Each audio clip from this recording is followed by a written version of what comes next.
I find myself in a situation that I used to only see in YouTube videos about infidelity. I used to watch these videos for entertainment, never imagining that I'd be in a similar spot myself. It all began when I received an unusual envelope in the mail. What caught my attention was the absence of a return address, and it had 2 stamps in the upper right corner. The handwritten address made me think it might be from an old military buddy trying to reconnect. When I opened it, the letter was addressed to Mr. Unknown, which I'm using to replace my name.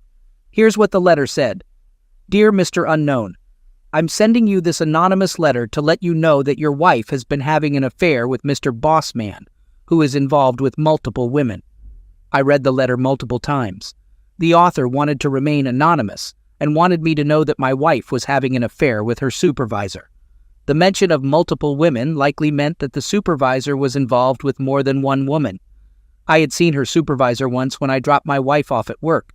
He was a tall guy, around 4 inches or 6'5", bald, below average in looks, and out of shape, resembling a heavier golem. I knew my wife's type, and he didn't fit it. To give some context, during my time in the military, I focused on endurance training, but about 6 months before leaving, I decided to start lifting weights because I was tired of feeling fatigued during workouts. I gained 20 pounds of muscle. It may sound conceited, but my physical appearance improved significantly. However, at 5'9", I didn't consider myself a Don Juan. Nonetheless, with my new physique, I noticed a substantial increase in attention from women. They would check me out discreetly, and one of my wife's friends even subtly showed interest once. My wife, who was the jealous type, never seemed to notice any of this. As a religious person, I never took advantage of these opportunities or flaunted them to boost my ego. I didn't flirt or have affairs. It was just a confidence boost. My wife's only comment was, "If your neck disappears, you need to stop," which was a bit underwhelming but made me believe she loved me for who I was, not just my body. Returning to the letter, I took it with a grain of salt since there was no concrete evidence.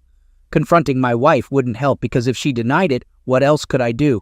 I lacked evidence, and if there truly was an affair, confronting her without proof would drive it underground. Suspicion alone wasn't enough, as voicing my suspicions would make her think I didn't trust her. What if I was mistaken? Having solid evidence was crucial. Let me provide some background about us. I'm 35 years old, and my wife is 33. We met in college and got married shortly after. I also enlisted in the military, and during our time together, we had 3 kids, a 9-year-old boy and 2 girls aged 7 and 5. My wife was a stay-at-home mom, taking care of our 3 children. I'm confident that she remained faithful throughout my military service. We had a great group of friends who supported her when I was deployed. Contrary to the stereotype of cheating spouses during deployments, it's challenging to keep such things hidden, although it does happen. To cut a long story short, I was rarely at home during my last posting, and as I continued to advance in rank, it was only going to get worse. So, I decided to leave the military. After serving for 10 years, I made the choice to leave. Typically, this is a pivotal moment in a military career because it doesn't make financial sense to leave after this point. Military orders are typically at least 3 years, and retirement occurs after 20 years. I made this decision to start over in the corporate world from the bottom up, primarily to be a more present father for my children, as I hadn't spent much time with them before and had never changed a diaper. Regarding my decision to leave the military, my wife wasn't thrilled about it at all. In short, she doesn't handle uncertainty well and felt comfortable in the life we had built together in the military, despite her complaints about my frequent absences. Now that I'm no longer in the military, she presented me with a long list of demands regarding where we should live, how much money I needed to earn, and other factors to make her feel comfortable and ensure security for her and our kids. She cried a lot during this period. As everyone knows, you have to go where the job opportunities are, but I did my best to meet her criteria, and we were incredibly fortunate in the civilian world. I fulfilled all her requirements. I secured a job in the right state, within driving distance of my parents, who she loves. I'm earning what military personnel would consider a significant income, in the 6 figures. We're in an area with excellent public schools and low homeowner association fees, where everyone is polite. Oh, and did I mention that she had always complained about not being able to start her career? Because we moved so frequently in the military, which is true. She expressed her desire to utilize her degree in logistics and supply chain management. She began her job search, and within 3 months, she landed her dream job, if you can call it that. She works at a distribution center where all her colleagues are women, and they report to a male supervisor, the bald man I mentioned earlier. While her job doesn't pay much, it's the job she always wanted, and her first since graduating from college. I supported her 100% in pursuing this opportunity, as I do for everything she chooses to do, which she has since acknowledged. Since I received this letter, I've been trying to collect evidence to confirm its authenticity. If the person wanted to expose her boss, why didn't they report it to HR? Why tell me instead? Nonetheless, I kept a close eye on my wife. I knew her cell phone password, so I checked her messages, and I did find texts with her boss, but their conversations were pretty ordinary, and they didn't text much. That letter bothered me for almost a week, and I couldn't find any proof of my wife being unfaithful. She's been at her job for 5 months now, and the only noticeable change is that our intimacy has decreased. She's been turning down Zex for the past 2 months, but I can't accuse her of cheating just because she's not in the mood. She always has excuses like her job becoming more stressful or her feeling tired. Despite searching for evidence for 2 weeks, I came up empty-handed, but I remained vigilant for any hints. I often wondered about the sender of that letter and considered it might be a prank. At one point, I almost mentioned it to my wife as a joke, but I decided against it. I was about to close that strange chapter and accept that our intimacy wouldn't be as frequent as before. However, one night, my wife talked about her job and mentioned how her female coworkers were jealous of the attention she was getting from her boss. She said they envied her because she had received the best quarterly reviews and been recognized as the Employee of the Month 3 times already, despite her relatively short time there.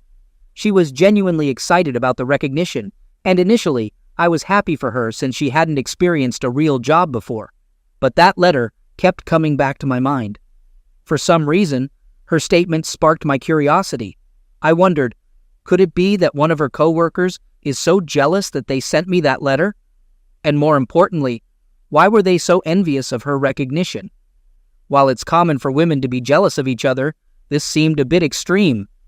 I became suspicious again and considered hiring a private investigator to track my wife. However, I changed my mind at the last minute because I didn't want to waste money in case I was wrong. After all, I didn't have any strong evidence or a valid reason to be suspicious. There were no incriminating text messages, just that mysterious letter, her reduced interest in intimacy, and her newfound enthusiasm for her job. It all seemed pretty normal, right? So, I decided to purchase a GPS tracker online to install in her car and monitor any unusual places she might go. The GPS tracker I bought was the type that easily fits into the OBDI port beneath the steering column. I was nervous because it's quite visible, but my wife isn't very tech-savvy. I figured I could easily come up with an excuse if she happened to notice it, especially since I often handle car maintenance. I could just tell her it's related to a fuse or something, and she'd believe me. I wouldn't really recommend this kind of GPS tracker for any covert operation, like the one I was about to undertake. It was a Friday, and I was eager to see what the GPS would reveal. At lunchtime, I noticed her car was parked in an unfamiliar location. It wasn't her workplace, the grocery store, or our kids' school. It was on the other side of town, a place we rarely visited. I decided to Google the location and discovered it was a hotel. I immediately requested permission from my boss to leave work and headed towards the GPS location, which was about 35 miles away from my job. When I was about 25 miles into the drive, with only 10 miles left to reach the location, I noticed the GPS signal was moving away from that spot. I was tracking the signal using an app on my phone. I sped up, but I could see the GPS signal heading back towards her workplace. Her car had been at that location for around 3 hours, and I had just missed her. I felt so disappointed. I got out of my car and looked around the area, trying to figure out if her car was parked at a Best Western hotel or the nearby restaurant. Another thought crossed my mind. Maybe she was out eating with her coworkers because the restaurant and hotel were next to each other. But it seemed strange for her to travel this far just for a restaurant when there were plenty of options between her workplace and that location. It's not like she was a big fan of Golden Corral, willing to drive 27 miles for a meal. That day, I returned home with numerous questions but no answers. My wife noticed that something was bothering me when I got home, but I lied and told her I had a tough day at work. I made an effort not to confront her, but I still felt like I lacked sufficient evidence to do so. Consequently, I decided it was time to hire a private investigator because I couldn't keep checking my phone and leaving work to track her down and catch her cheating. On Saturday, I spoke with a private investigator who charged $25 an hour.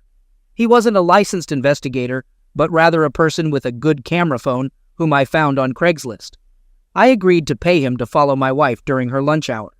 His services weren't too expensive since he only worked during those hours. The private investigator also installed a GPS tracking app on his phone, allowing him to see what I could see. I informed him about the incident involving the Best Western and Golden Corral and showed him the location. Monday through Thursday passed without any noteworthy events. Everything was routine. Then on Friday, the private investigator alerted me to some movement. He texted me that my wife was driving toward the location of the Best Western, and he was tailing her. I opened the app to confirm his report. Since he knew her destination, he went ahead of her and arrived there before her. When my wife got there, she went alone into the hotel. The private investigator took photos of her entering the hotel and followed her inside. He was also aware of her boss, as I had described him, so he knew what he looked like and the car he drove. The private investigator sat in the hotel lobby and discreetly recorded my wife entering the elevator. He managed to join her in the elevator, which was a risky move as it could have blown his cover if she had seen him multiple times and recognized him. I suppose you get what you pay for. The private investigator noticed that she got off the elevator on the 3rd floor and recorded everything. He didn't follow her out of the elevator on the 3rd floor, but returned to the lobby and waited. About 3 hours later, he saw her boss exit the elevator, go to the front desk, check out of the hotel, and head to his car. He recorded the entire sequence. 10 minutes later, my wife emerged from the elevator, went directly to her car, and the private investigator captured this on tape as well. My suspicions were confirmed. She was cheating on me with that bald guy. I now had all the evidence I needed to confront her. The private investigator sent me all the recordings and pictures to my Dropbox. I compiled them into one video and came home early before she did, with my laptop and the envelope I mentioned earlier in my post. If you were to inquire about my feelings at that moment, I would say I felt surprisingly calm because I had been mentally preparing myself for this exact situation. When she returned home, I summoned her to the kitchen. My laptop was on the countertop, where I had compiled the recordings into a 30-minute video that showcased her arrival at the hotel, exiting the elevator, and her boss emerging shortly after, followed by her. I presented the video to her, and within less than 2 minutes of watching, she fully comprehended its content. She turned to me with an apologetic expression and uttered, "I can explain." Tears welled up in her eyes as she repeated, "I'm sorry." I silenced her and pointed at the screen, urging her to keep watching. Despite her attempts to turn around and explain herself, even attempting to get me to stop the video, my anger grew, and I grabbed her by the back of her hair, forcing her to face the laptop. I pointed at the screen and harshly told her to keep watching, "You know what you did," as she cried softly and continued to watch. I held her hair throughout the entire video, and she continued to sob and tremble. I could tell from the fear in her eyes that she was terrified of me, as she had never seen me this furious before. I must clarify that I am not a violent person, and I had never laid a hand on her or any other woman in such a manner before. However, I made an exception on that particular day. After we finished watching the video, I forcefully pushed her to the floor, causing her to fly across the room. I had a strong urge to physically harm her, and I yelled at her, accusing her of sleeping with her boss just 5 months into her new job, and who knows how many others. She responded through tears, claiming it was the only time she had cheated. I asked her how long it had been going on, and she confessed that it had been 2 months. She stated that she didn't care about him. The sexual encounter meant nothing to her, and she couldn't explain why she had done it.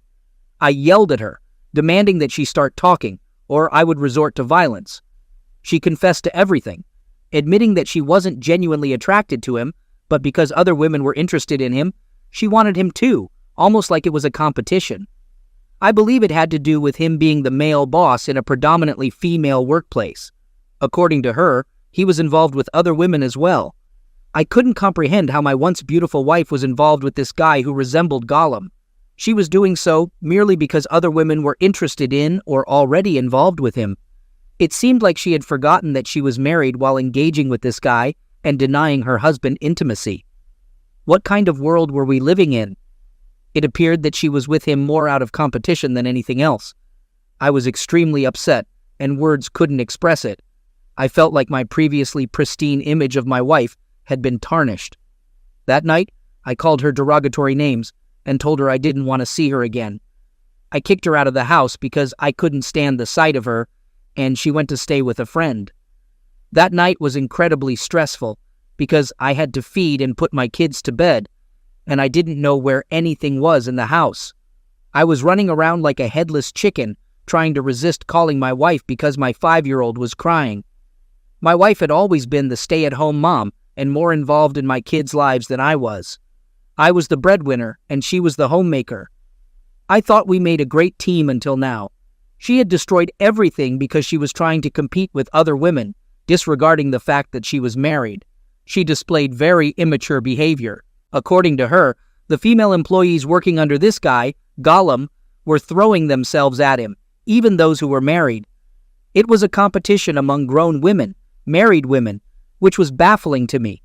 Grown women were acting like college girls, and I suspected that one of these women might have sent me that letter. Why would grown women compete to be involved with an unattractive, troll-like man? This guy disgusted me, taking advantage of his female employees and turning their workplace into a disgraceful mess. I want to get a divorce, and I want her to suffer the consequences of this betrayal. However, I had relied on her to maintain our home, so it would undoubtedly take some adjustment. My unfaithful wife has been texting and calling me since yesterday, seeking permission to return home. I didn't get much sleep last night, and I have to go to work this morning. She knows where everything our kids need, including their medication, is kept. My 7-year-old daughter requires special attention due to allergies and being selective about things, which my wife is good at handling. My 5-year-old daughter can also be challenging to take care of. I dropped my kids off at school and left work early to pick them up. It wasn't as bad as I expected, but I was quite tired. During this time, I haven't been responding to my wife's texts or calls. That evening, I called her back and told her to come home. When she arrived that night, it surprised me because she came with her older sister, perhaps out of fear of being alone with me. Her sister lives 90 miles away from us. My wife must have confided in her about her infidelity and sought her support. My sister-in-law, married young, is now divorced and bears a striking resemblance to my wife. They could be mistaken for twins, but she's 2 years older, and we've always gotten along well. She's more knowledgeable and respectful compared to my wife. My sister-in-law and I have had a good relationship for as long as we've known each other. My wife is the spoiled one in the family, and her older sister often has to clean up her messes. While I wasn't in the mood for reconciliation or playing nice with my wife, I was glad to see a friendly face. Even though I thought my sister-in-law would always be behind her sister, family bonds are strong. I appreciated her coming to mediate for my wayward wife, as she could relate to what I was going through due to her own experience with her husband's infidelity, which led to their divorce. My sister-in-law took me aside and explained that she wasn't there for my wayward wife, but for the sake of the kids. She acknowledged that my wife could be immature and suggested that, for the children's well-being, I should allow my wife back into the house. We could try an in-house separation and see how things develop from there. After our conversation, I have to admit that my sister-in-law has a way with words, because she managed to calm me down enough to tolerate my wayward wife's presence. I glanced at my wife, who was sitting in the corner with a red face and swollen eyelids, as if she had been crying for days, trying to avoid making eye contact with me. It gave me some satisfaction that she understood the impact of her betrayal on me. When my kids emerged from their room and welcomed her, it eased the tense atmosphere and warmed my heart. I truly wish she hadn't betrayed me and had remained faithful. Seeing her with my kids was something I cherished because she was an excellent mother, but not so great as a wife. We lived in a 3-bedroom apartment, so my wayward wife and her sister shared the guest bedroom, while the kids stayed in the third bedroom. My wayward wife came out of the bedroom after putting my kids to bed and began cooking dinner, while I sat on the living room couch with my sister-in-law watching TV. As my sister-in-law started talking to me, I could sense her intention. She was trying to divert my attention from my wife's affair or make everything seem normal. Deep down, I wanted things to return to normal, to go back to the way they used to be. I was tired of being angry and exhausted, taking care of the kids alone and handling my job without my wayward wife. I needed a distraction, and her sister was quite chatty. While my wayward wife was in the kitchen, my sister-in-law mentioned that she would leave the next morning, but would stay longer if needed. I told her that I was likely going to get a divorce because I couldn't look at my wife the same way or trust her anymore.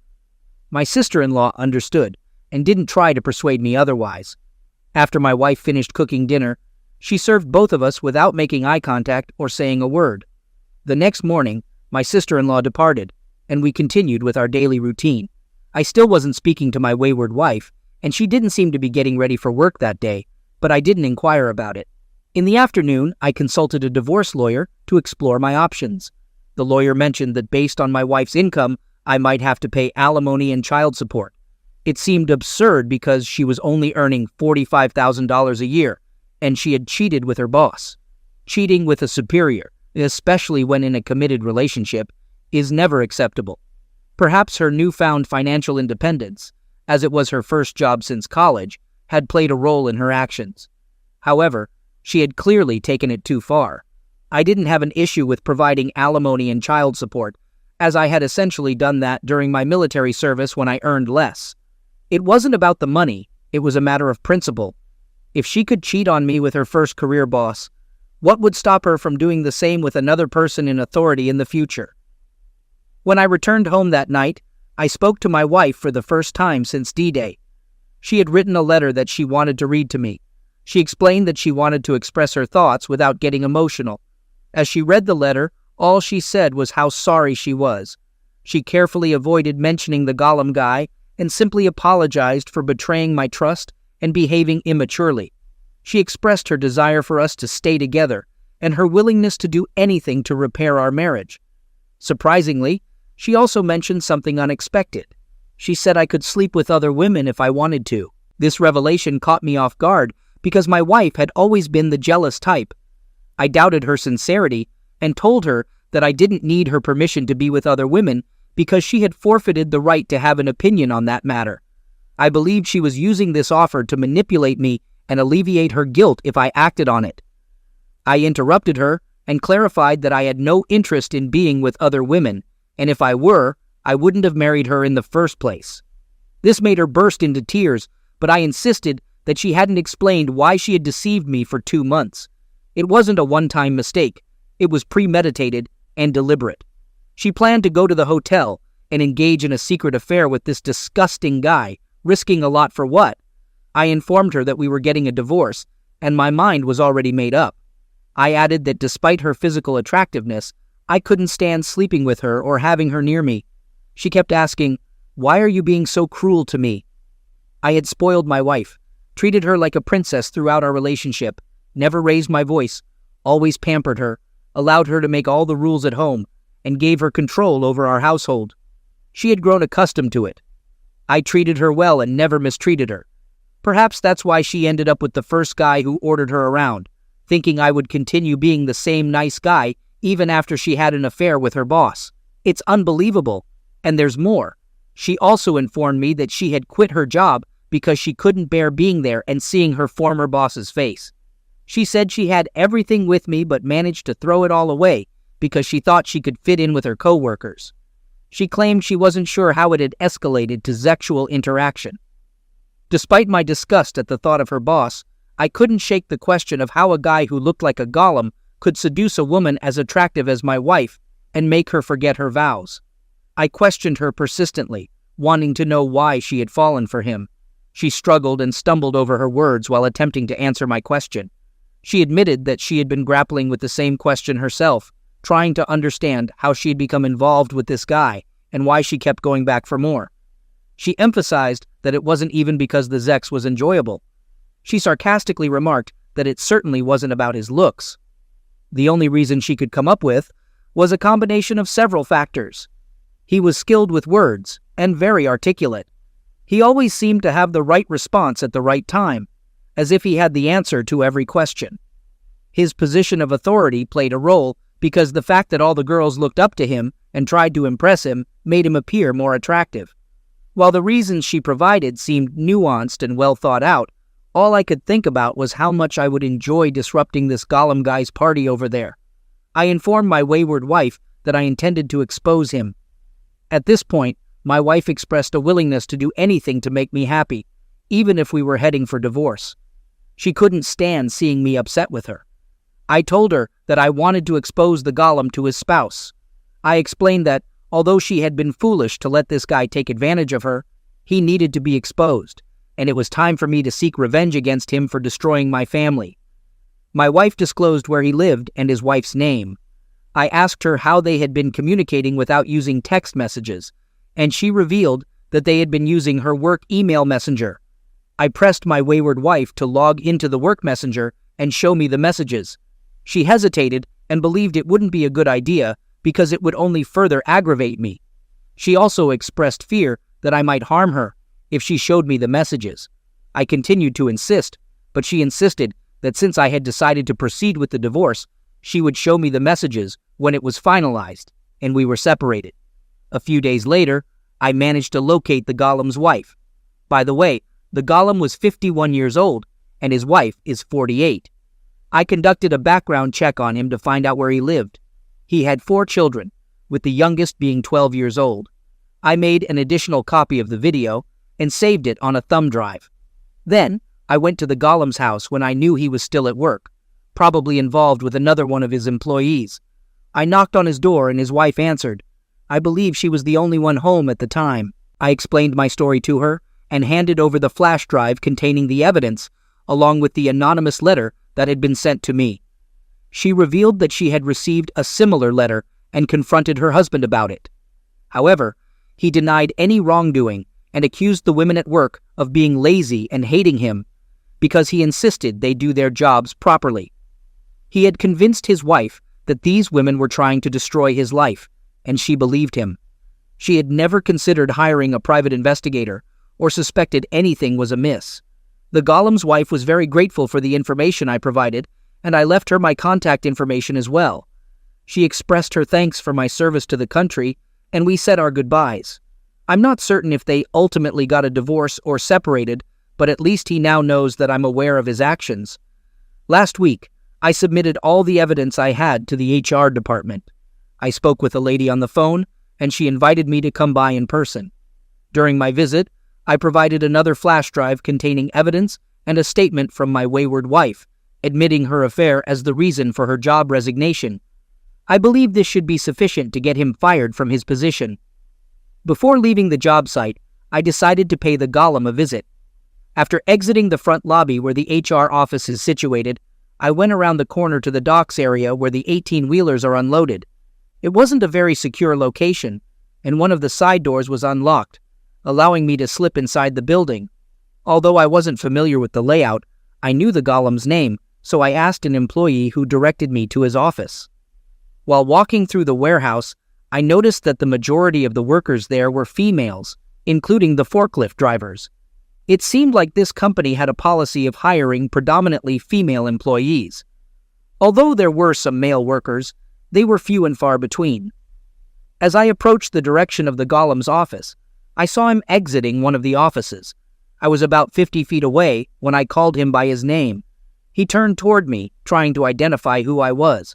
He may have assumed I was a truck driver there to drop off something. As I got closer and almost face to face with him, I didn't utter a word. Instead, I delivered a right hook, knocking him out cold with a single punch. Afterward, I calmly walked out of the warehouse. As I reached the exit door, I glanced back and saw a small crowd forming around him as he was starting to regain consciousness. I then opened the door and exited the building. Yesterday, shortly after returning from work, I heard a knock on my door. When I opened it, I found 2 police officers standing there. They had come to question me regarding the assault that occurred at my wife's former workplace. They suspected that I might be involved in the assault on Gollum, but they lacked concrete evidence. From the way they framed their questions, it was clear that I was a suspect. Although I was captured on a security camera, the description wasn't very clear, possibly because I was wearing a hat. In a nutshell, Gollum had identified me as a suspect and wanted to press charges. I informed the police that I was not responsible, and they asked if I had an alibi. I confirmed that I was at home with my wife, and they requested to speak with her. I agreed, called her, and she lied to cover for me. She didn't know about the assault beforehand, but quickly caught on and supported my false alibi. I'm not certain if the police were satisfied with our answers, but they took pictures of our cars, noted down my contact information, and mentioned they'd reach out if they had further questions. I messed up big time, and it's hard to believe that Gollum, who had an affair with my wife, had the audacity to call the cops on me for assaulting him. Fortunately, news spread quickly, and one of the women he had been involved with had the courage to file sexual aggression charges against him. This newfound bravery might have been influenced by the fact that he was being investigated by HR and that I had confronted him at his workplace. As part of their investigation, HR questioned most of the women, and they disclosed the truth. It turns out he had been pressuring many of his female employees for sexual favors. Most of them had initially refused, and those who did comply claimed they did so out of fear or intimidation. It's a complex situation, similar to the Harvey Weinstein case, where some women were willing to engage with him to advance their careers. But once he faced legal trouble, they all portrayed themselves as victims. Nevertheless, I was pleased with the outcome. I heard that he was terminated from his job the following day. My wayward wife had kept in touch with some colleagues, so I'm not entirely sure if the story is accurate or not. A few days later, I reached out to his wife to check on her, and she informed me that they are currently separated. She explained that he no longer resides with them. She was the one who revealed to me that multiple women have filed sexual aggression cases against him. According to his wife, after confronting him with the evidence I provided, he confessed and admitted to having had sexual relations only with my wayward wife. However, it's difficult to believe his claim, especially considering that several women are pressing charges against him. This doesn't bring me any comfort. In fact, I would feel somewhat relieved if it turned out there were multiple women involved rather than just my wife. It's puzzling to me what she gained from this situation. I'm left questioning myself and my judgment for choosing her as my wife in the first place. If she was willing to engage in such behavior so easily, it raises concerns about her faithfulness during my military deployments. Writing this now, I feel utterly devastated and depressed. I've been reading numerous posts about surviving infidelity to find solace and assurance that I'm not alone in this. I also spoke with my brother on the phone, and he suggested seeking help from a therapist due to my current mental state. The VA covers various medical expenses, including visits to therapists, which wouldn't be a financial burden. Nevertheless, I'm hesitant and apprehensive about confiding in a stranger about my problems, even if they are a trained professional. Yet, here I am, sharing my story with a group of strangers online. It somehow feels therapeutic to share and receive advice from anonymous individuals, gaining different perspectives and reading comments and responses. I'm still living in the same house as my wayward wife, but we now occupy separate bedrooms. Her sister has been visiting more frequently, and things appear to be returning to a semblance of normalcy. My wayward wife has been making every effort to keep me happy. Despite this, we haven't been intimate since D-Day, and I have no desire to engage in intimacy with her. I've been procrastinating when it comes to pursuing a divorce, recognizing that the more time I waste, the more comfortable I become with her playing the role of wife and mother once again. Initially, I thought my wayward wife might be inviting her sister over to improve our relationship, since she knows I get along with her. However, it turns out my sister-in-law is considering moving closer to us on her own accord. With her kids nearly grown and her youngest about to enter college, she's looking to live closer to us. We have plenty of family nearby, including my parents, who are aware that our marriage is going through difficulties and that my wife had an affair, though they are unaware of the specifics. Despite her infidelity, my parents still hope we can work things out for the sake of the kids. A few weeks later, My sister-in-law secured a new job close to our area and moved here. My wife and I continue to reside under the same roof, but sleep in separate bedrooms. Essentially, we're roommates now, and I've consistently declined my wife's propositions for intimacy. While it's challenging to go without sex for an extended period, my military experience taught me self-control. My sister-in-law has been visiting more frequently, and it seems she's more interested in spending time with me than with her sister or the kids. My wayward wife noticed this and addressed it with her. I learned about it later, as my sister-in-law started visiting less often without explaining why. My wayward wife tends to be jealous, so her reaction didn't surprise me. It may have been for the best, because I was beginning to develop feelings for my sister-in-law, despite having harbored a long-standing attraction to her. I never acted on those feelings due to my marriage to her younger sister. I was contemplating whether to reconcile with or divorce my unfaithful wife. However, I'm increasingly inclined towards the idea of divorce. Reconciliation seems challenging because I can't bring myself to trust her again. Trust is a fundamental element in any successful relationship, and I can't share a bed with someone I can't trust. She had a 2-month affair and denied me intimacy during that time, which in my view is an unforgivable offense. My wife believes there's a chance for reconciliation, and I've noticed she's been putting in considerable effort to seduce me. She's taken to wearing seductive lace nightgowns around the house, often without underwear or a bra. I'm aware that she's trying to love bomb me and seduce me, and unfortunately, she knows my weaknesses well. It worked, as we ended up having close-ins in the kitchen that night. Here's how it unfolded. I was getting something from the refrigerator, perhaps a beer, and as I walked by, I noticed her with her back to me, resting on the kitchen counter while preparing fruits for our kids' school lunch. She was wearing a transparent lace robe with no panties or bra. I tried hard to resist, but I couldn't because she had been parading around the house in that attire earlier, and she had already gotten me aroused. So, as she leaned on the counter, her back to me, I approached her from behind. I put my hands on her hips, pulled her towards me, and then gently moved her into a standing doggy position. I lifted her lace robe, and that's when things escalated. It was probably the most passionate encounter we've ever had. It wasn't the slow, romantic lovemaking we were accustomed to. It was raw and passionate, purely driven by my pent-up desires. I noticed she reached climax more quickly, and her body responded more intensely than ever before. I'm not sure if it was my imagination, but her reaction was unlike anything I'd seen in our 10 years together. During that time, we'd always had slow, tender sex, nothing aggressive or rough. We only stopped because she was getting too loud, and our kids were starting to hear her and were coming out of their rooms. I was still in a daze when the kids interrupted us, and I should have suggested we continue in the bedroom, but instead, I went to the bathroom to finish alone. Unfortunately, last night I had a quick sexual encounter with my unfaithful wife, and it revealed something new about her that I wasn't aware of. I discovered that she enjoys a bit of rough and aggressive intimacy. This revelation was surprising to me because I thought I knew everything about her.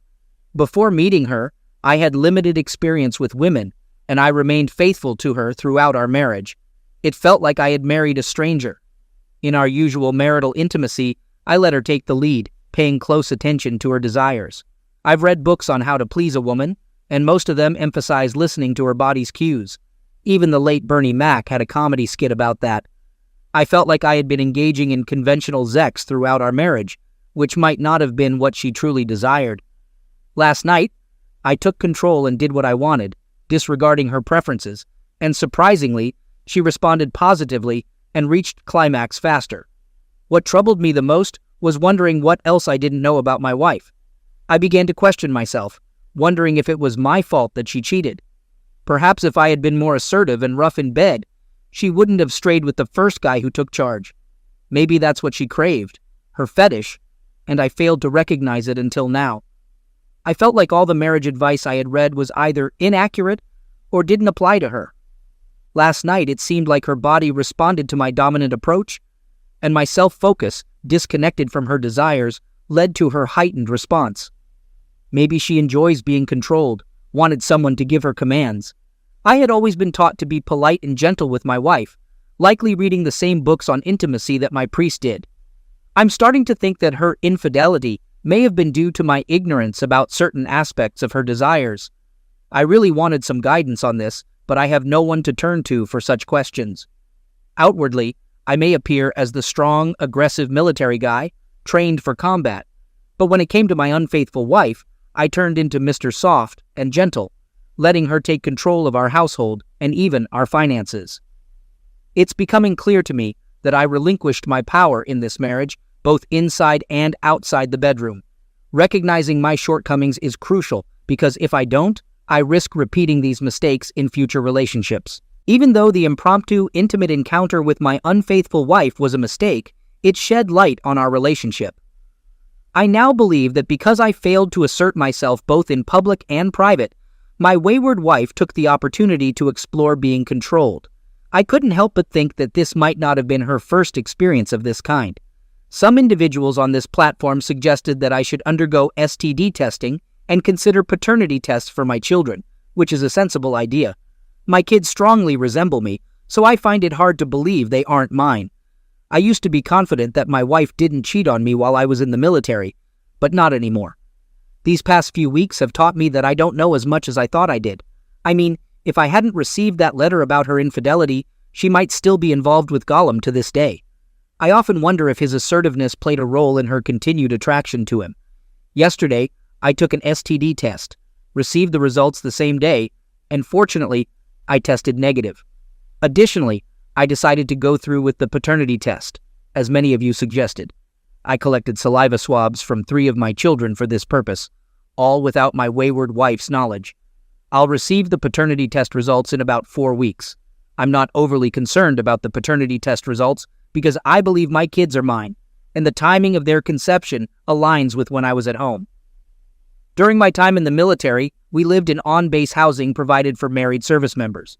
As for an update, there's not much to report at the moment.